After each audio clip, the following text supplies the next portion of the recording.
Deputy Speaker, the Compensation Fund recently appeared before the Portfolio Committee on Employment and Labour to present their Clean Audit Action Plan, which stemmed from previous appearances before the committee where concerns were raised over the fund's failure to produce acceptable audit outcomes. The fund also appeared before SCOPA in May of this year, after which that committee ordered the Labour and Employment Minister to conduct a full-scale forensic investigation in cooperation with the SIU into the fund's failures. I quote the chair of SCOPA when he said, year in and year out, the audit outcomes are pointing to the same shortcomings and inefficiencies. This is unacceptable. Deputy Speaker, these are not the audit outcomes and reactions of oversight bodies to an entity that functions and performs at an optimal level.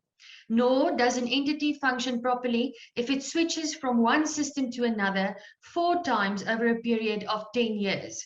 And if this fourth and final system functions as well as it's purported to, why are there still millions of rands in claims owed to workers and medical practitioners alike?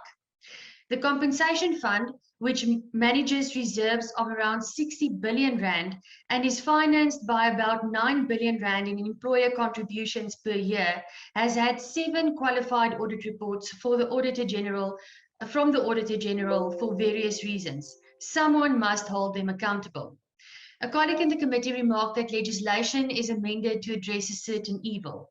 In this case, it seems the evil, according to the Department of Employment and Labour, is third-party administrators. It seems it's according to the ANC members of the committee as well.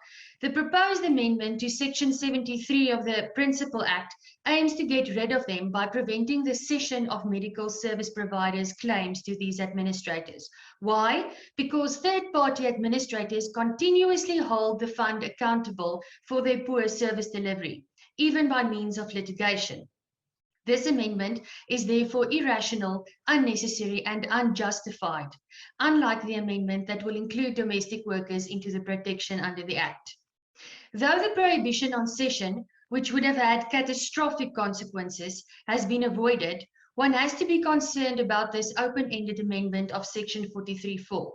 Third parties will now be required to register with the fund, but to what end? These administrators and credit providers are already registered with regulating bodies such as the Council for Debt Collectors.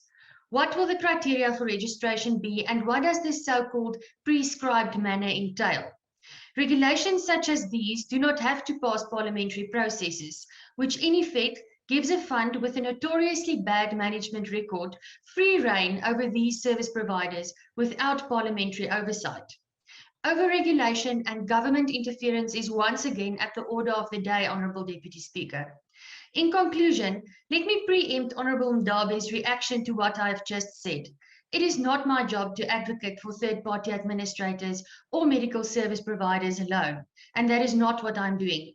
It is our job, Honourable Dunjwa, mine and yours, to advocate for injured workers, and that means also advocating for medical service providers without whom injured workers would not get the treatment they need, as well as for anyone who contributes to the value chain that relieves the suffering of these workers.